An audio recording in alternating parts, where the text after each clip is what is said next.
Good morning guys.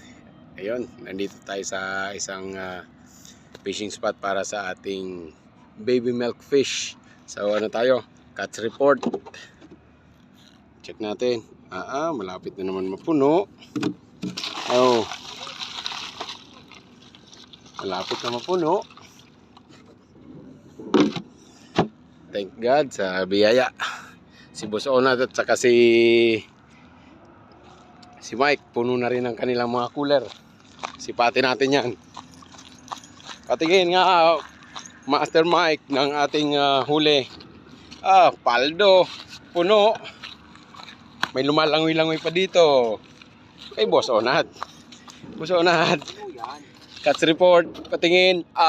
Siksik, liglig, umaapaw. May extra pen dito si Boss Onat. Patingin. Meron pa rito. Grabe. So ayun. Blessed morning tayo ngayon mga kadimple.